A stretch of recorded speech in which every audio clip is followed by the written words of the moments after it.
Game number 2 between TNC Pro Team and AP Bren. Tapatan muli ni James Panks and Coil. Part 2 na ng unang pahina. Ano kaya magiging kwento dito? O magiging as aggressive ba kanina ng same with TNC para kay Coil? Or for AP Bren naman dito, may idea na sila, ganito pala maglaro. Pwede nating agawan, pwede nating puntahan this time around. Yeah, kasi dapat maging prepared na yung AP Bren doon sa possibility nga na gawin ng TNC yung ginawa nila nung game number 1. Because now, medyo mas come prepared na sila. Again, yung kailangan ng gawin ni Kekedot and Der ay early. Mapigilan yung pagragasa. Now naman, mas less explosive, I would say, yung parang Kalea compared to Acho. Oo, and looking at the heroes coming in from AP Bren as well. Para bang infinite talaga yung scaling nila. Pero mukhang mapipilitan mag-Fury si Yawi! Saan ang galing yung burst na yun? Oh, sobrang sakit agad ng damage. Ni James Panks. Tapos nandun pa din si nandun din si Kekedot na kahit siya yung nakakuha na ka-last hit, magiging enough naman yung Soul Sever, pati yung parang washing na nagmumula doon sa suyo ni James Panks. In 20 seconds no, bago lumabas ang pinakaunang pagong. It's very unfortunate na napitasan agad. Pero Ay! si Coil ay may ganti. Oo, magkakagantihan ka ba talaga? Napilitan na umatras dito ang dalawang junglers. Naka-ready naman yung kanilang mga post-5 just in case na mas tumagal yung teamfight. Grabe no, bakbakan agad ang ating nakikita. At habang hinihintay natin lumabas ng Turtle, mukhang magpapa-level 4 muna ang mga mid laners. At mukhang hindi yata aabot ang XP na lumabas doon sa may bandang mid lane. Kaya naman nahawakan na ng TNC Pro Team ang Turtle na to. Check push para kay Yawi, walang nahanap. Pero level 4 na si Der. Oo, nag-aabang lang yung mga players natin ngayon. Si Kekedot mag-level 4 na din, even na Lancy. Pero iba yata muna yung gagawin. Kasi nasa ibang areas muna yung junglers. Oo nga, parang iba yung gagawin yata nila Coil. Oo, nag-aabang ng magandang pwesto. Lancy, check push, nakita si Kekedot. 3-4 HP para dito sa Turtle. At mukhang papasok na nga si Yawi. Okay, kita natin dito, meron bubuhatin. Pero naka-flicker out dito si Shopskirt. Diretso na magamit ng Bat Space. James Panks makakasecure dito ng Retribution. Ayan na nga. Look at that implosion naman, nahuli. Uy! Pero si Shopskirt pa rin natin yan. Isama na si Kekedot. TNC, okay lang daw na nakuha ng AP Bren. Yung Turtle, diretso naman silang panalo dun sa teamfight. Pero may bumabalik! Nakahanap, nakaamoy ng isda, biningwit ng pana. Ang ganda ng ginawa doon ng AP Bren kasi sila ang nakakuha ng Turtle. Kung babalikan natin yung naging trend doon, medyo naging malayo. Itong si Coil leading up into that Turtle. Kaya nahirapan siya. Oh, binibigyan doon sa may top lane. Umalis daw sa ilalim ng torre. Ayan na, si Der. Nabigyan ng dalawa. Tuloy-tuloy lang talaga ang aksyon para din sa dalawang kupunan. Kasi sa bottom lane, yun naman yata yung Benny. target. 4 na players ng AP Bren yun nandito pero nadepensahan ni Benny Cutie. Okay, Fury. pinapano na siya dito. Ginamit pa yung No Fury. way. Pero nabigyan na ni Shizo. Parang wala namang kasing malakas sa apat, but Benny Cutie played that so well. Yeah. Kamuntigan pang mamatay si Kekedot. Yep, kung nabigyan nila si Kekedot, I think that would have been okay for Benny Cutie. But again, yung tower dive na yun, yung tower dive na wala ka nang magagawa. Kasi wala kang kakampi. If there were another person from the side of TNC, ay makakabawi si Benny Cutie. But ang maganda dito, si Coil is able to, kumbaga sairin yung gold dun sa top. Oo, grabe din yung ginawa dito ni Trimar. Parang isa't kalahating minion wave ata yung nawala sa kamay ni Der. At lumalaki na nga ang XP lane gap doon sa may bantang itaas. And when I say XP lane gap, yung XP lamang, Yup. lamang talaga sa level si Trimar. Tsaka na dito sa may bottom lane, di ba nabigyan si Benny Cutie doon sa may bottom lane.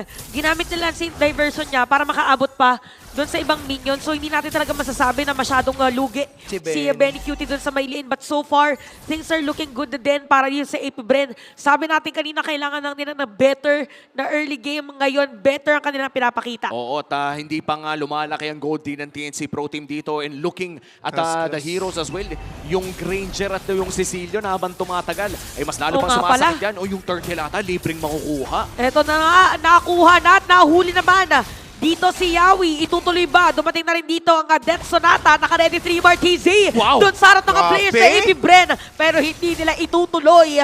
Alis lang muna ang dalawang kupunan. Disiplina malala ata ang call para sa TNC Pro Team. That's the second turtle of the game at unang pagong ng TNC. Sino ba dapat ang nakakalamang at this phase of the game until 5 minutes in? Right now, understandable na TNC talaga yung nakalalamang dahil nga doon sa kanilang mabilis na mid lane rotation at mo pa yung fakta na meron silang diversion play coming from Lancy! Sa may bottom play, Flicker Implosion.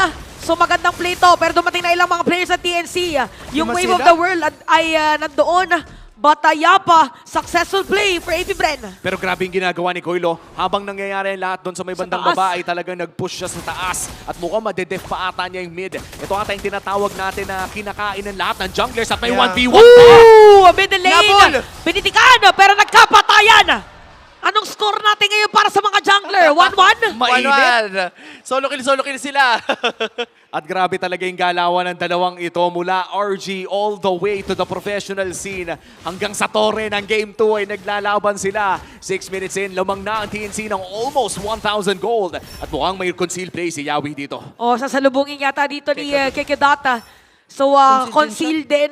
Just in case sa bottom lane. Oo. Nag-check doon si Shizo gamit yung kanyang Death Sonata.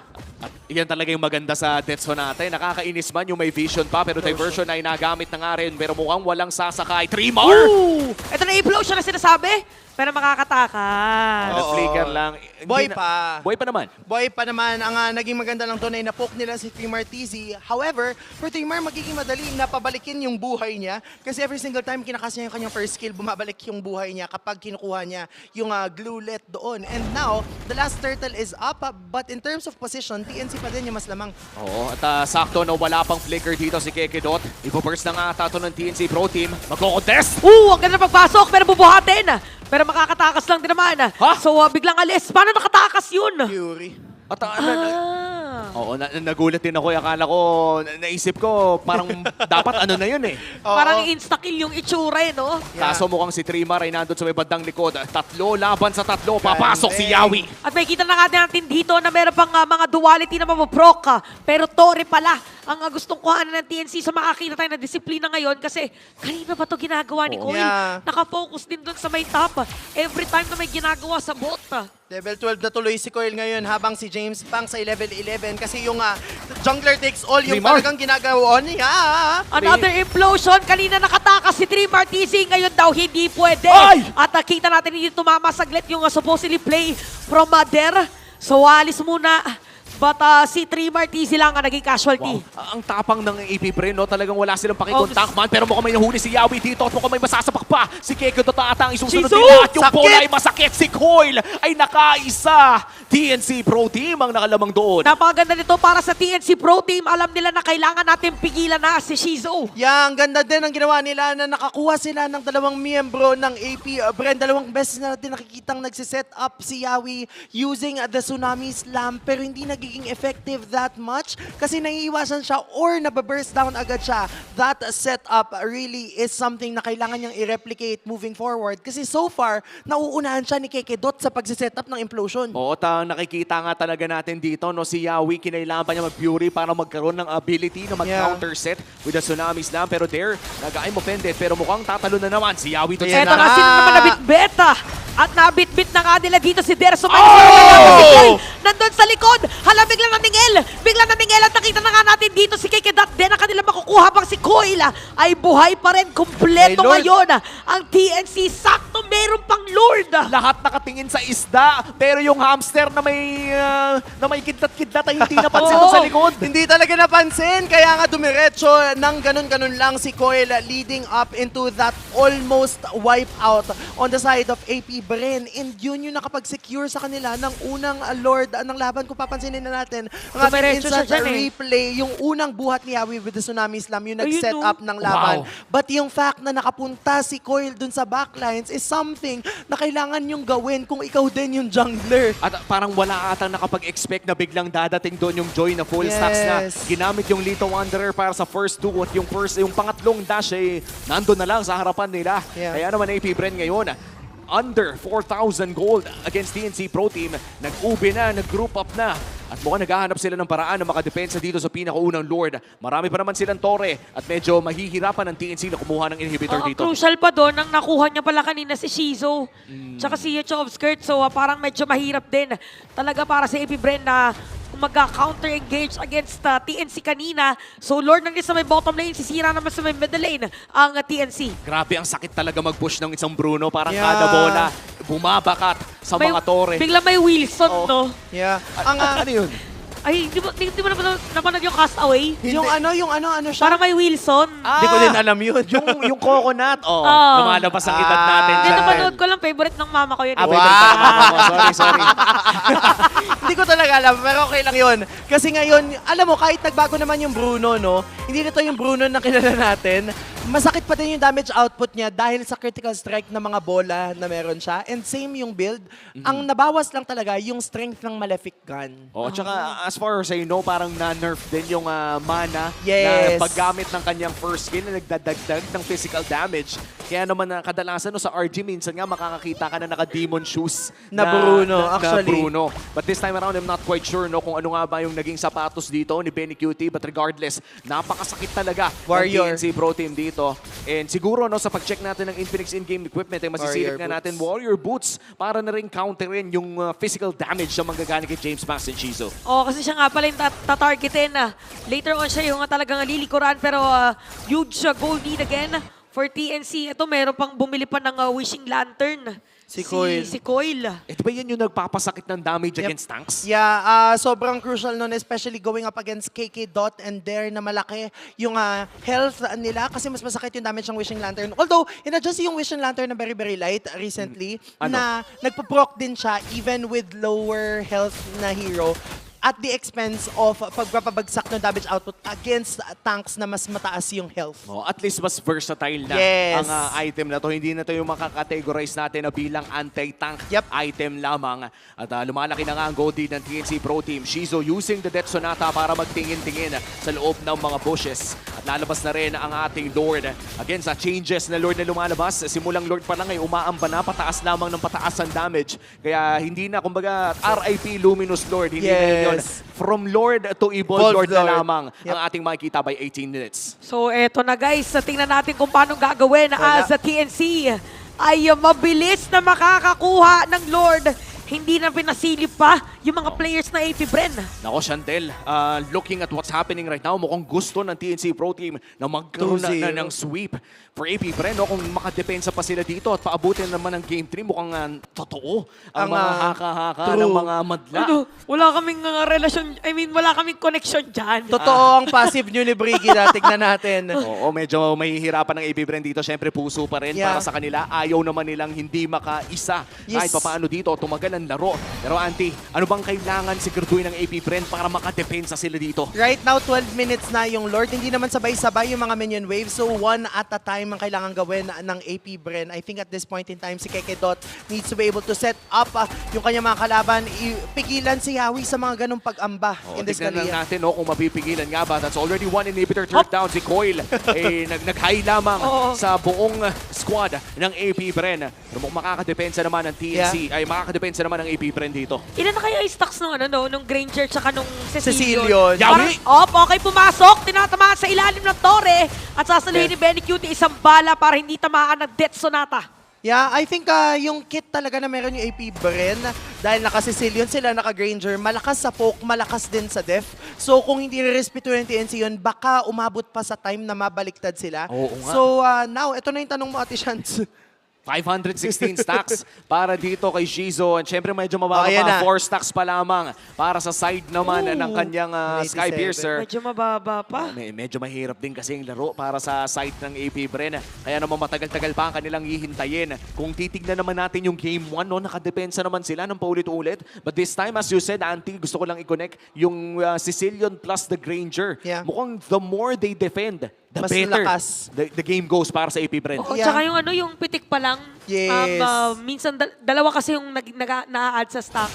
Ganon din. So pwede maghati sila dito ng Granger. Kaya din siguro, pag ikaw ng TNC, kailangan bilisan mo agad na gumawa ng play. Ito yata yung mabilis na sinasabi. Tapos doon sa may madaliko na kapag flicker out.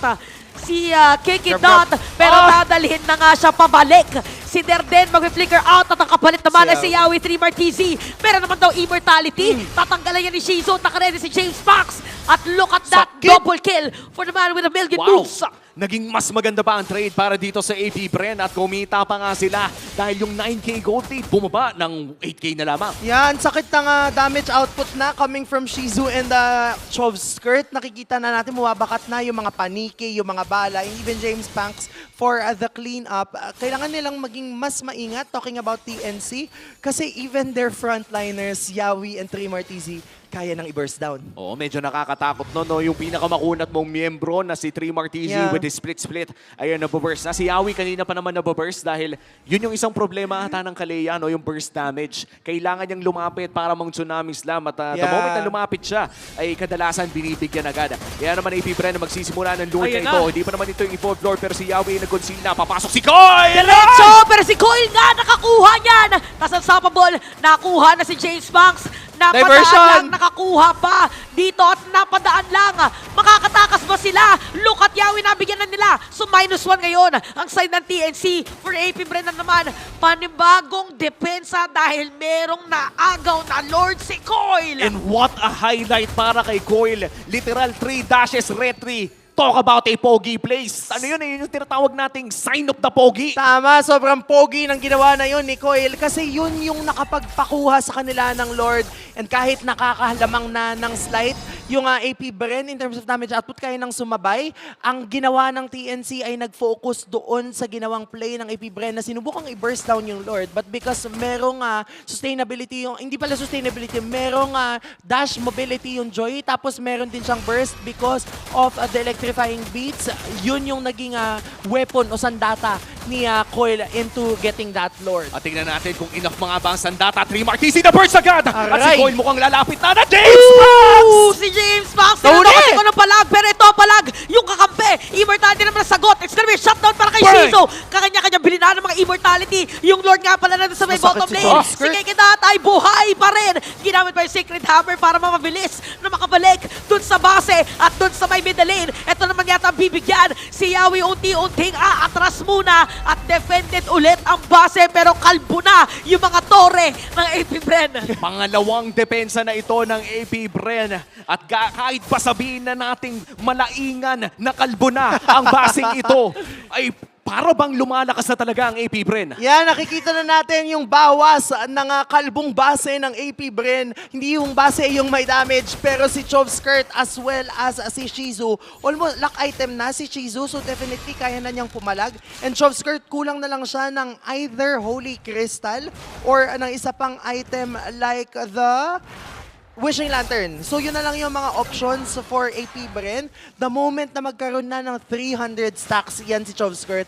yun na yung panahon na medyo magdadalawang isip na yung TNC Oo, kung yun. kaya pang pumalag. At yung flicker, no, medyo matagal-tagal na rin hindi napipindot ni Chop Skirt. So ibig sabihin nito ay talagang nire-respeto na rin ang kanyang damage. At tandaan natin kanina 9,000 ang gold lead ng TNC Pro Team. Pero ngayon 5,000 na lamang. But in terms of lamang ay medyo mahihirapan talaga ang AP Bren dito dahil Ayun tatlong na. pushing lanes ang kanilang kailangan depensahan. Oh my gosh. Katulad lamang kanina nung game number 1 in 800 stacks na po si Shizu. Ayan Masakit na to, Paps. Tsaka ano, 207, ayun no, 278 na para dito kay Chov Skirt. Ito yung mga moments kasi na parang kahit yung Sanguine Claws, Masakit. edge na rin siya for AP Bren ngayon kasi pa-diretso din yung TNC. So parang ang hirap ngayon na pumasok anytime to go for that push. At saka parang ang opening na hinahanap dito ni Chov Skirt ay makakuha ng masasanguine claws kasi kaya pa nilang i-def to eh. Kahit itong Evolved Lord na ito, kaya pa yan as long as kumpleto sila.